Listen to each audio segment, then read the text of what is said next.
Las noches en un crematorio no se parecen a nada. No es solo el silencio, ni el eco de los pasos en los pasillos de concreto, ni el olor áspero que se te queda en la garganta aunque uses mascarilla. Es otra cosa, una sensación pegajosa, como si el aire estuviera saturado de algo que no se ve, pero que se te mete por la piel cuando apagas las luces del área de recepción y solo queda el resplandor rojo de los indicadores del horno. Me llamo Mauricio y en 2013 yo era el encargado nocturno del crematorio San Damián, en las afueras de Aguascalientes, pegado a una carretera donde pasan tráileres a todas horas. Era un negocio familiar. No me daba miedo trabajar con la muerte, lo que me daba miedo era acostumbrarme. Con los años aprendí a leer a las familias por la forma en que sostenían la urna vacía, a distinguir el llanto verdadero del llanto de compromiso, a no preguntar de más cuando el cuerpo llegaba con los papeles en regla y un silencio raro en la funeraria. Aquella semana estaba corto de personal. Solo me acompañaba Ernesto, un operador joven, cumplido, de esos que revisan 2 veces las válvulas y anotan todo en la bitácora con letra limpia. A las 17 de la noche llegó una camioneta blanca sin logotipos. No era una funeraria grande, era un servicio particular. Bajaron un féretro sencillo, y el hombre que traía la carpeta de documentos no se quitó la gorra ni cruzó palabra innecesaria. Me extendió el expediente como si tuviera prisa por irse. En la hoja de ingreso decía, Tomás Arriaga, 68 años, causa, infarto. Nada más. Sin embargo, venía una nota aparte, escrita a mano, con tinta azul, favor de mantener el proceso cerrado. No abrir el horno después del ciclo hasta que el equipo se enfríe por completo. Era una instrucción extraña. El protocolo ya lo exigía, pero esa frase se sentía más como una súplica que como un recordatorio. Se lo mencioné al hombre de la gorra y solo contestó, háganlo como dice ahí. Luego se fue. Ernesto y yo trabajamos como siempre. Pesamos, registramos, revisamos números de serie, confirmamos identidad. Todo correcto. A las 10:41 metimos el cuerpo al horno. Cerré la compuerta metálica y sentí, por un segundo, que la cerradura no encajaba con su sonido habitual, como si algo se hubiera quedado atorado del otro lado. Volví a empujar y cerró bien. Me dije que eran ideas mías. Los primeros 20 minutos transcurrieron normales. Después, las luces del pasillo comenzaron a parpadear.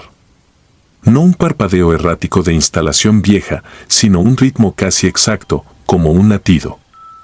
Ernesto lo notó también porque dejó de escribir y levantó la vista, pálido. Debe ser el regulador, murmuró, más para convencerse que para informarme. Yo fui al cuarto eléctrico. Todo estaba en orden. Los interruptores arriba, sin chispazos, sin olor a quemado. Regresé y el parpadeo seguía. Y algo más, el monitor del horno, donde se ve la curva de temperatura, empezó a marcar microcaídas, como si alguien abriera y cerrara una puerta invisible. Cuando el ciclo terminó, esperamos el enfriamiento. Ernesto preparó la urna, yo me puse los guantes térmicos. Abrí el compartimento, revisé el interior con la lámpara. Hasta ahí, nada fuera de lo habitual, hasta que moví el rastrillo para juntar los restos. En el centro de las cenizas, donde siempre hay un gris uniforme con fragmentos más claros, había una forma demasiado definida. Me agaché sin querer, como si la cercanía fuera a explicarme algo. Era escritura. Letras hechas con la propia ceniza, acomodada como si alguien, con paciencia, la hubiera peinado hasta formar un mensaje. Decía, no me cierren. Sentí un frío instantáneo en la nuca, ridículo, imposible en un lugar que aún desprendía calor. Ernesto se acercó, vio lo mismo, y retrocedió un paso, como si la urna lo hubiera insultado. No tengo explicación lógica. No era polvo sobre una superficie plana, Era ceniza suelta, recién removida, que había quedado ordenada con precisión. La primera idea fue una broma. La segunda, un fallo en mi percepción por cansancio. La tercera fue la más fea, que yo no estaba solo ahí. No le dijimos nada a nadie. Hicimos el traslado con cuidado, intentando no deshacer la frase, y guardamos todo. Incluso, me sorprendí procurando que esas letras quedaran intactas, como si destriparlas fuera a provocar algo. Cuando terminamos, limpiamos herramientas, cerramos puertas, apagamos luces. A las 2:13 de la madrugada, las lámparas del patio se encendieron solas. Luego se apagaron. Luego se encendieron de nuevo, todas al mismo tiempo. Me asomé por la ventana y vi que el portón principal estaba ligeramente abierto, apenas unos centímetros, lo suficientes para que entrara aire helado de carretera. Yo recordaba haberlo cerrado con candado. Fui con Ernesto. El candado seguía puesto y aún así el portón estaba abierto como si el metal hubiera cedido sin ruido. Cuando empujé para cerrarlo, escuché algo que no era viento, un golpe suave desde adentro del crematorio, como si alguien tocara la compuerta del horno desde el otro lado. Ernesto me miró con ojos húmedos. No dijo nada. No hacía falta. Regresamos al área principal. En el piso, delante del horno, había huellas de polvo. No huellas de zapatos, no. Eran marcas largas, arrastradas, como si alguien hubiera pasado algo pesado, sin ruedas, desde el pasillo hasta la compuerta. Y en la bitácora, en la hoja donde yo había firmado el cierre de proceso, apareció un renglón nuevo. No era mi letra, ni la de Ernesto. Solo un nombre, escrito con calma, Tomás. Y debajo, una línea corta, falta uno. Esa frase me partió el estómago porque, de pronto, todo encajó de una manera que no quería aceptar. Recordé la instrucción escrita a mano, el no abrir, el cerrado, y lo entendí como se entienden las cosas horribles, tarde, pero con claridad. Ese hombre no pedía que no abriéramos por seguridad. Pedía que no abriéramos porque sabía que algo podía salir. Esa madrugada revisé cámaras. En el video del pasillo, a las 10:41, justo cuando cerré el horno, se ve una sombra detrás de mí. No es una persona completa, es un contorno oscuro, demasiado alto, pegado a la pared, como un cuerpo sin volumen. En un segundo está, en el siguiente no. Lo peor es que la sombra parece inclinarse hacia la compuerta, como si respirara ahí. Al amanecer, llamé al servicio que lo trajo. Quise hacer preguntas discretas. La línea no existía. El número en la carpeta llevaba a un teléfono apagado. La dirección era un lote baldío. A las pocas noches, el parpadeo volvió, siempre a la misma hora. Y cada vez que lo hacía, el horno marcaba un descenso, como si algo lo abriera desde adentro. Comenzaron a desaparecer expedientes. Las urnas vacías aparecían fuera de su estante. Una vez, encontramos el rastrillo apoyado en la compuerta, todavía caliente, como si alguien lo acabara de usar. A los 2 meses, Ernesto renunció sin despedirse. Me dejó las llaves en un sobre y un papel doblado. No es el muerto, es lo que trajo. Yo aguanté un poco más por terquedad y por miedo a aceptar que un lugar así podía enfermarte la mente. Hasta que una noche, al abrir para limpieza, encontré algo dentro del horno que no correspondía a ningún proceso. Un pedazo de metal ennegrecido, curvado, como un aro. Lo toqué con la pinza y cayó al piso con un sonido hueco. Era un candado. El mismo modelo del portón principal. Ese día entendí el mensaje de las cenizas. No me cierren. No era una petición. Era una advertencia. Porque algo, usando ese nombre como llave, había encontrado la forma de abrirse paso. Vendí mi parte del negocio en silencio. Me fui a vivir lejos. Y aún así, hay noches en que despierto con la sensación de que en mi casa alguien parpadea las luces con un ritmo exacto, como un latido, recordándome que en algún lugar de Aguascalientes, dentro de un horno frío, todavía falta uno.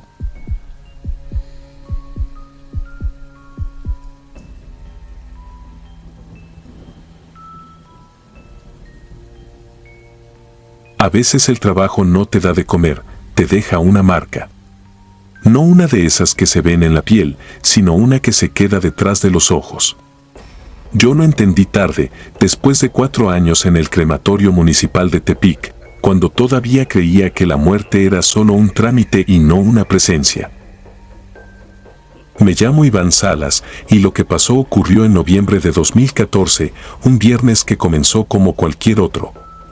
El crematorio estaba al fondo del panteón, separado por una barda alta, con un portón de lámina que siempre rechinaba, como si le doliera abrir. El turno nocturno era pesado por costumbre, calor que no se iba del todo, olor a metal viejo, y ese silencio raro que aparece cuando el resto del mundo duerme y tú sigues trabajando con fuego. Éramos solo Toño, mi compañero, y yo. No hablábamos mucho, no por miedo, sino porque uno aprende a guardarse cosas cuando trabaja con cuerpos. Habíamos procesado 2 cremaciones, todo normal, registro, etiqueta, temperatura, tiempos.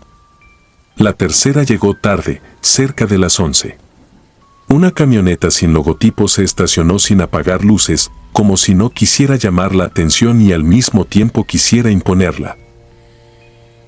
La mujer venía en una bolsa negra, con documentos que parecían impresos al vapor. Lo que me llamó la atención fue que el formato del Ministerio Público venía incompleto y el nombre estaba escrito a mano, con tinta corrida. La causa de muerte decía traumatismo, sin más. La foto del expediente mostraba una cara hinchada, golpeada, y aún así se notaba que en vida había sido bonita. La mirada, incluso ahí, parecía acusar. Lo raro no era la violencia, en mi trabajo eso ya no sorprende, lo raro era la prisa, ese apuro por entregarla como si fuera algo que quemar cuanto antes para que dejara de existir.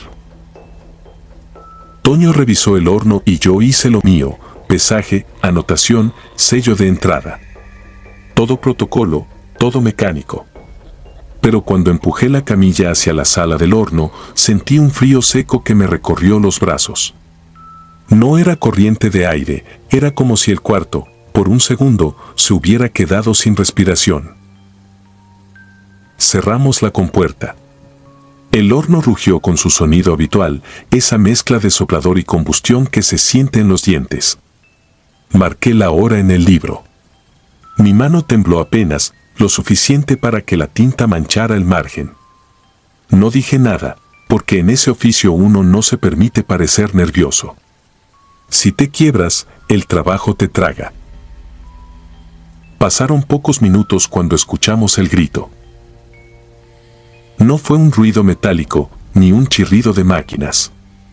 Fue un grito humano, largo, roto, lleno de dolor, como si alguien estuviera encerrado adentro, golpeando con uñas en metal vivo.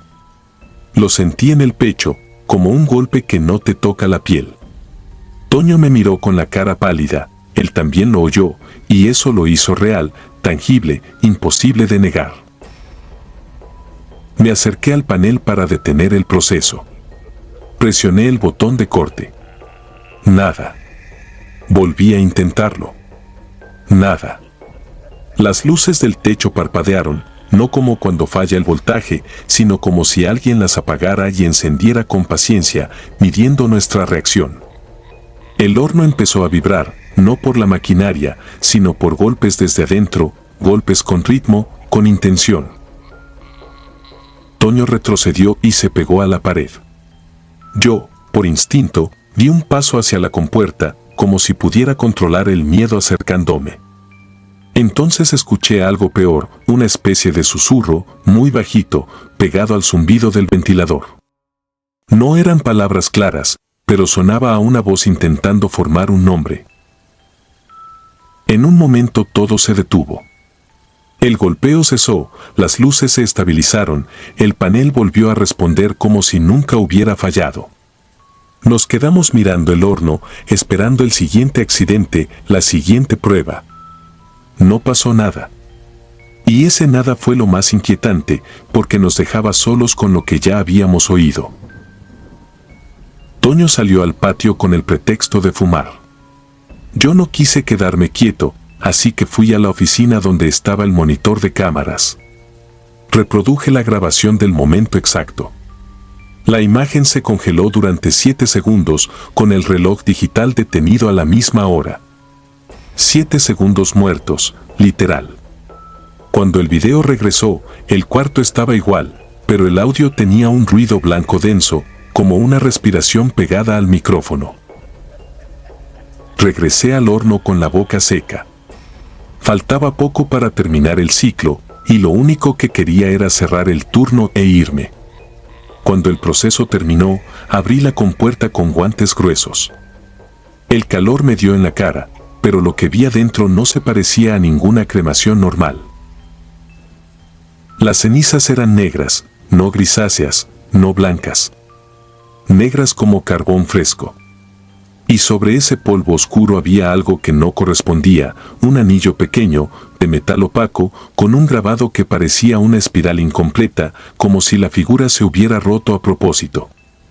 No era oro, no era plata brillante, era un metal raro, sin reflejo. Lo tomé con pinzas, y en cuanto lo levanté sentí una presión detrás de los ojos, como si me hubiera puesto a mirar el sol. No sé cómo explicarlo sin sonar loco. El anillo estaba frío.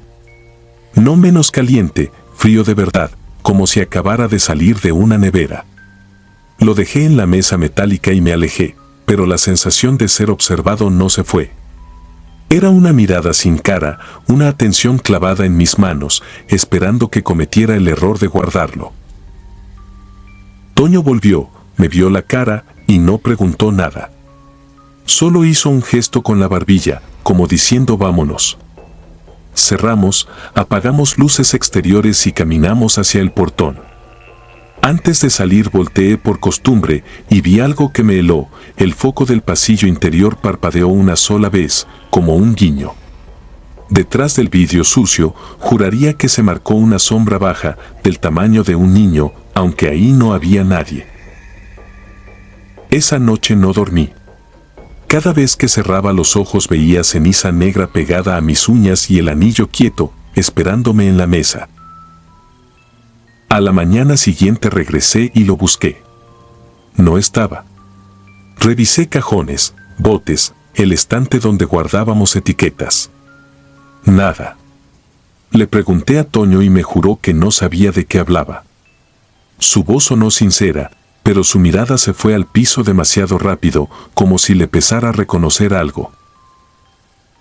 Esa semana empezaron los fallos, termostatos marcando temperaturas imposibles, puertas que se abrían solas, el mismo silencio denso en los pasillos, como si el edificio escuchara.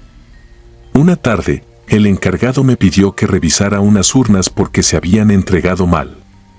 Cuando abrí la lista, vi el nombre de la mujer del viernes en un renglón que no correspondía a ninguna familia que hubiera ido por ella. Como si su registro hubiera sido acomodado a la fuerza, como si alguien lo reescribiera desde adentro. El último día que trabajé ahí, ya de noche, encontré una urna al borde de mi mesa. No tenía etiqueta. Solo tenía el mismo grabado de espiral, marcado con algo que parecía hollín. La levanté y casi se me cae. Pesaba demasiado para ser ceniza. Mucho.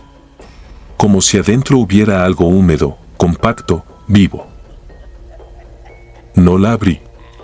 No porque fuera profesional, sino porque supe, con una certeza fría, que si veía el contenido ya no iba a poder fingir que el mundo era normal.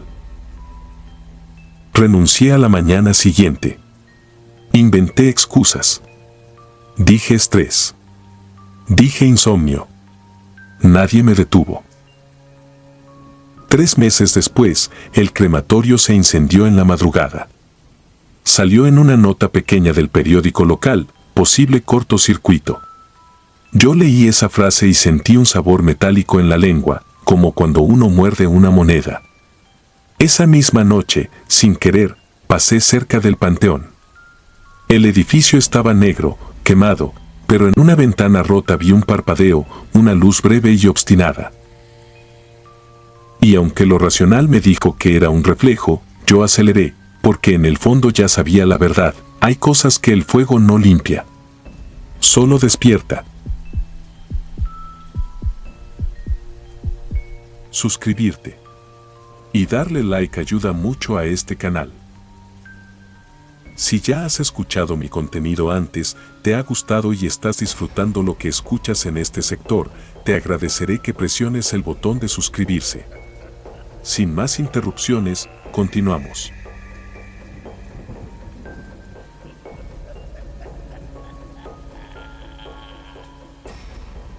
Las noches en un crematorio no son silenciosas, son huecas. El edificio puede estar apagado, sin familiares, sin teléfono sonando, sin el ajetreo de las funerarias, y aún así se siente como si algo respirara detrás de las paredes. No es sugestión, es oficio.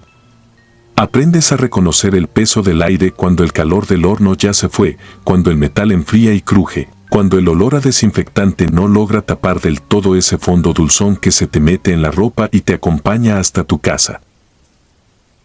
Mi nombre es Samuel, y en 2014 yo era responsable del turno nocturno en el crematorio municipal de Gómez Palacio, Durango.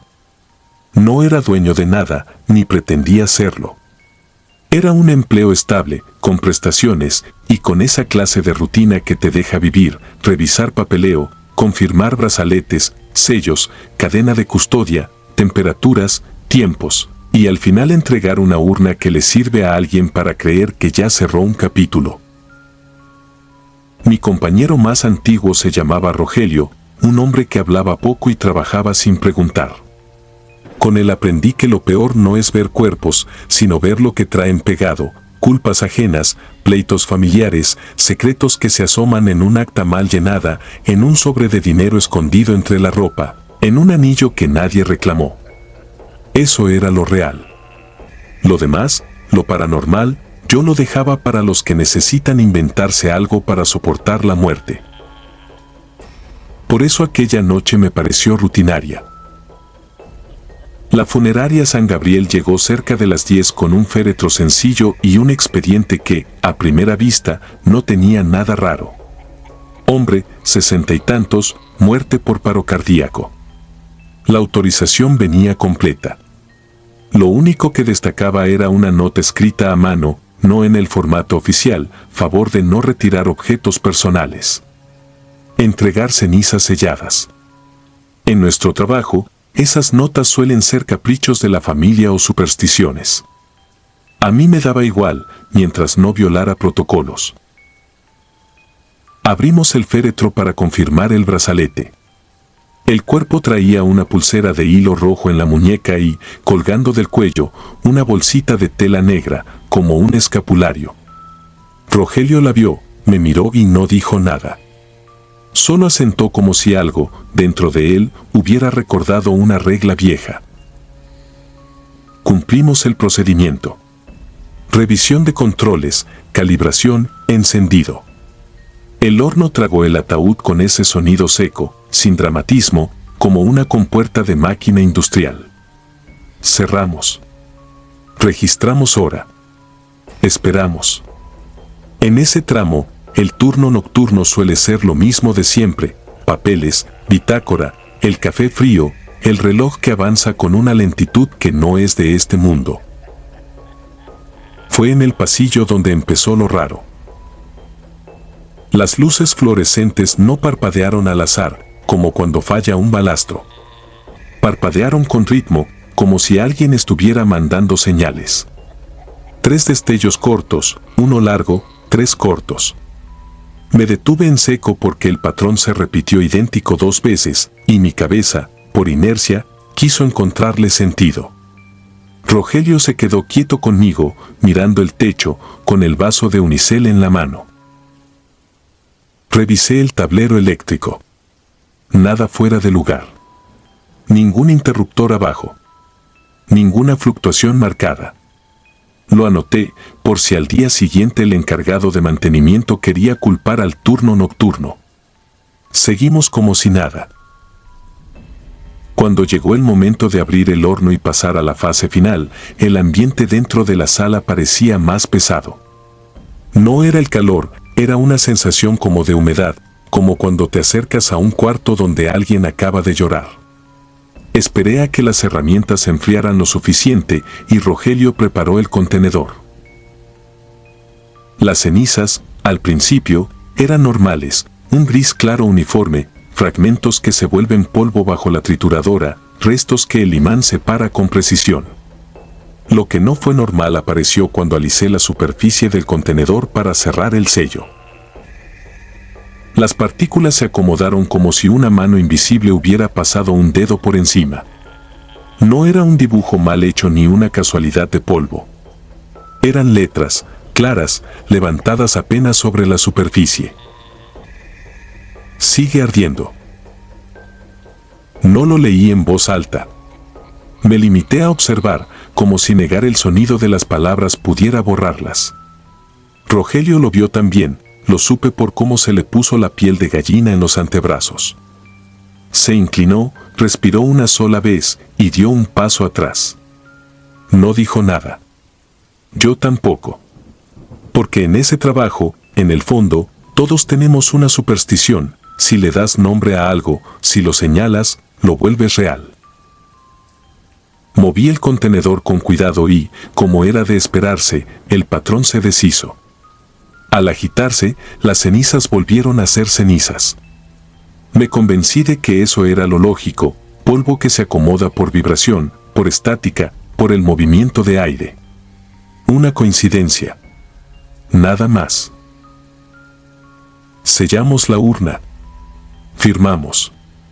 Guardamos el expediente.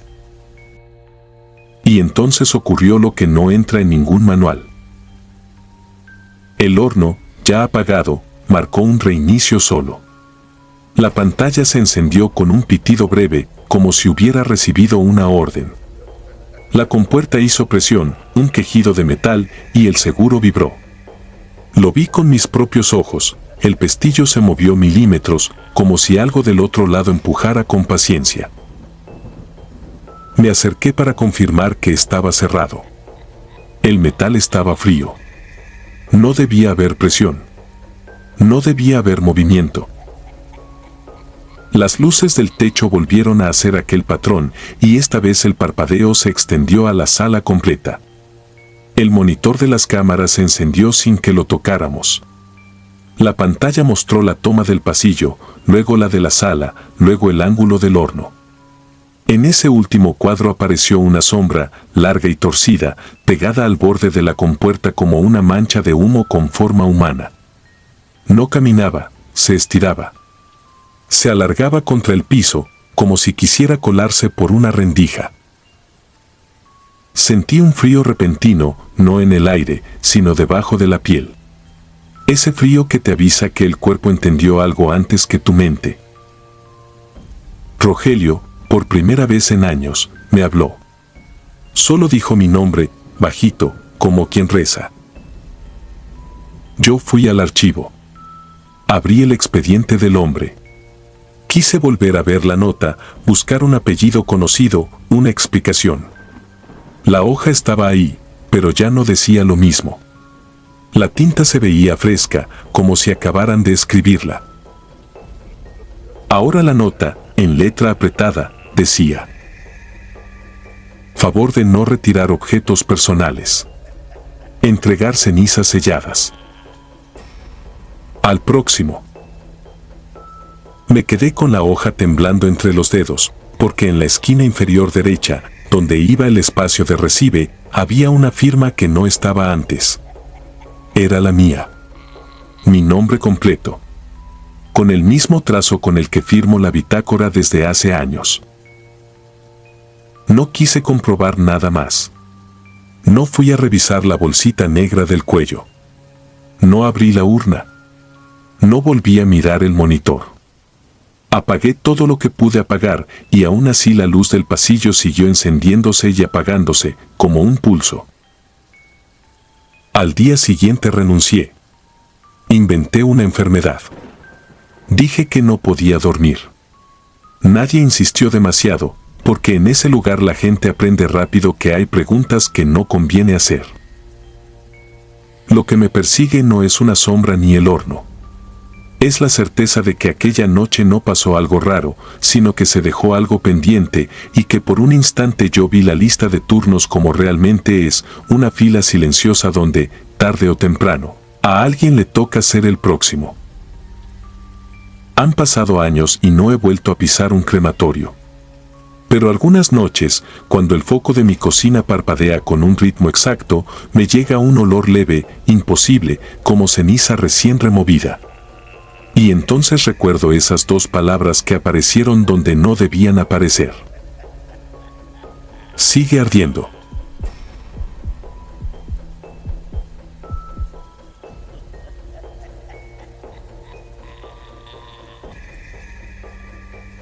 Buenas noches. No suelo contar estas cosas porque, en mi oficio, la gente siempre asume que uno exagera o que busca atención. Y yo no tengo estómago para eso. Me llamo Gael Navarro, tengo 30 y tantos y desde hace casi una década trabajo como tanatopractor y encargado de preparación en una funeraria de un municipio pequeño del sur de México, de esos donde todos se conocen y donde el silencio pesa más que el calor. La funeraria está a un costado de la carretera, pegada a un taller mecánico y frente a un lote baldío.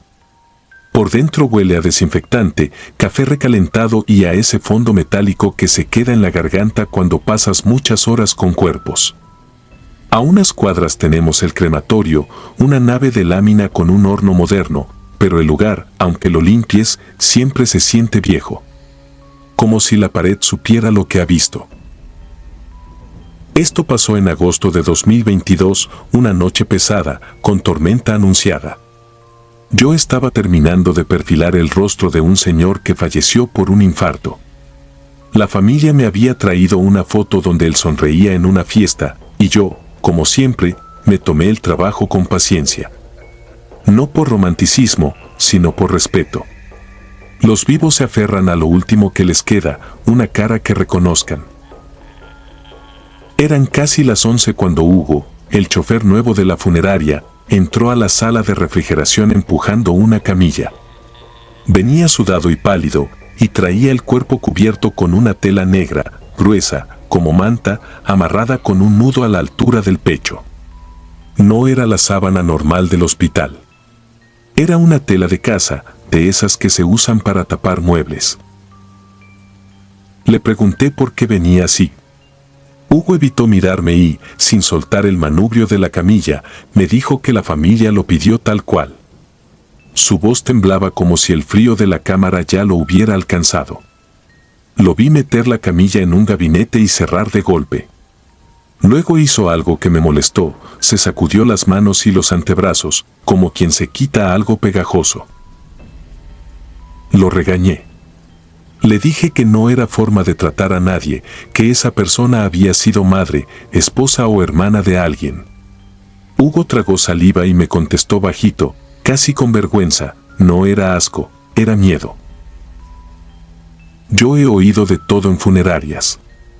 Curanderos, rezos, amuletos, veladoras, sal en las puertas, monedas bajo la lengua. En los pueblos, la muerte no llega sola, siempre trae un acompañamiento de costumbres. Así que pensé que el muchacho estaba impresionable. Abrí el gabinete para revisar el cuerpo y ahí se me fue la paciencia. La tela negra no solo la cubría, estaba colocada con intención. Tenía puntadas toscas en los bordes, como si la hubieran ajustado para que no se moviera. Y debajo, en el bulto a la altura del abdomen, se notaba que traía algo entre las manos, algo duro, apretado contra el pecho. Salí a la oficina. En la sala de espera había una mujer mayor, seria, con el cabello bien recogido y los ojos secos. No se le veía pena, se le veía decisión. Le pregunté si era familiar. Asintió despacio, mirándome como si midiera mi sombra. Le expliqué, con educación, que antes de cremar era recomendable arreglarla, permitir una despedida, y que para eso yo solía pedir una foto y la ropa favorita. La mujer no se inmutó. Me dijo que su tía no necesitaba nada de eso, que ya llevaba lo suyo puesto y que debía permanecer con la tela y con lo que sostenía, sin cambios, sin curiosidades. Le intenté comentar lo de los objetos y el horno. No me dejó terminar. Solo repitió, más frío, así tenía que ser. El dueño, don Santos, escuchó mi reporte sin levantar la mirada de su libreta. Me dijo que si no era metal, no había problema. En el pueblo todo se arregla con mientras no se out. Yo asentí, aunque algo dentro de mí se revolvió. No por superstición, sino por procedimiento. En un crematorio, lo que no está previsto se vuelve peligro. A la 1 de la mañana trasladamos el cuerpo. La lluvia ya había empezado y el patio del crematorio olía a tierra mojada y diésel. Adentro, el zumbido del sistema de extracción hacía que cada palabra se perdiera. Encendimos el horno, verificamos temperaturas, revisé el contenedor. Todo normal. Hasta que me acerqué al cuerpo y vi un detalle que no había notado. La tela negra estaba húmeda, como si hubiera absorbido agua, pero el cuerpo venía de refrigeración. No era condensación. Era humedad de afuera, como si esa tela hubiera estado expuesta a lluvia antes de llegar. Hugo no quiso entrar conmigo a la sala.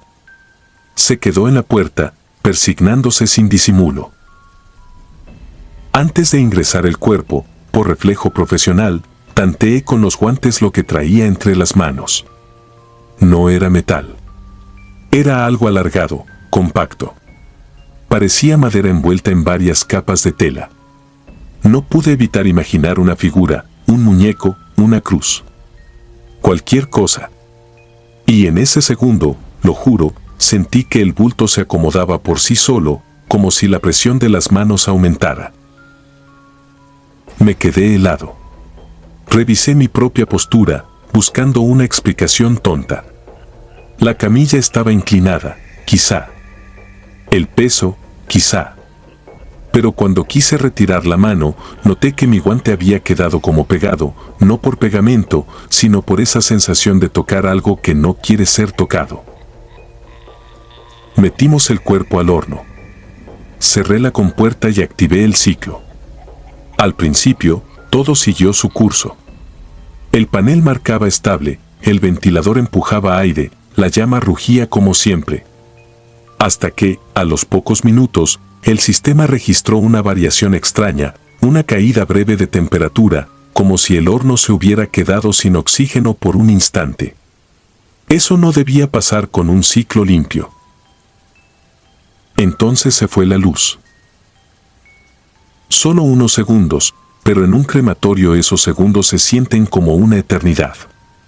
La nave quedó iluminada por la línea roja del panel de emergencia y el sonido del extractor se apagó, dejando un silencio que me llenó los oídos.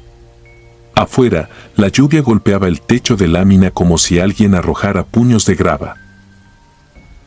Y en ese silencio escuché algo que no era el viento ni la tormenta, un golpeteo desde adentro del horno, lento, pesado, como un puño contra una puerta.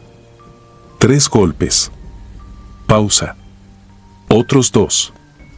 Luego, un arrastre, como madera raspando metal.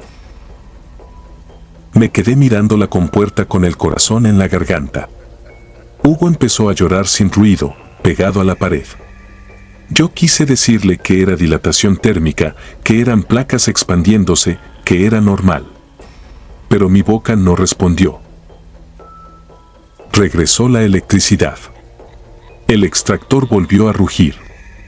El panel se encendió con un pitido y la temperatura subió de golpe, demasiado rápido, como si alguien hubiera avivado el fuego desde adentro. Me obligué a continuar. No por valentía, sino por oficio. Cuando terminó el ciclo y la cámara se enfrió lo suficiente para abrir, hice lo de siempre, mascarilla, guantes, palas, contenedor. Al abrir la compuerta, un aire caliente y seco me golpeó el rostro. Me asomé. Lo que vi me dejó sin aire.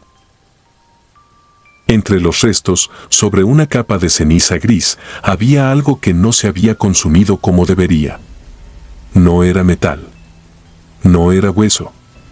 Era un trozo de tela negra, intacto, sin quemarse, como si el fuego lo hubiera evitado.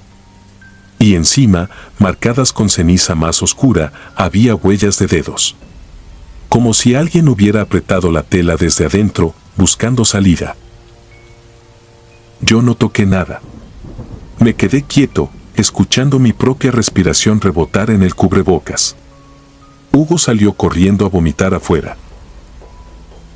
Horas después, cuando llegó la familiar a recoger las cenizas, me preguntó con calma si se había hecho sin fallas.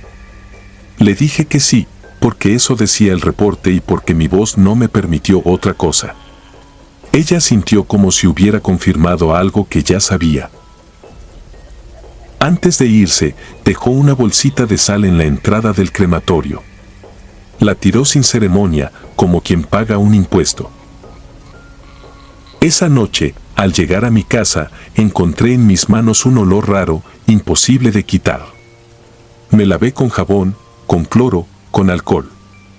Nada. Era un olor a tierra mojada, a tela guardada, a humo viejo. Y desde entonces, cada vez que entro a la sala de refrigeración y veo una camilla cubierta, mi cuerpo reacciona solo. Porque aprendí algo que no enseñan en cursos ni en manuales: hay muertos que no piden descanso. Hay muertos que llegan amarrados, y no por los vivos. Y lo peor es entender que, a veces, el horno no termina el trabajo. Solo lo abre.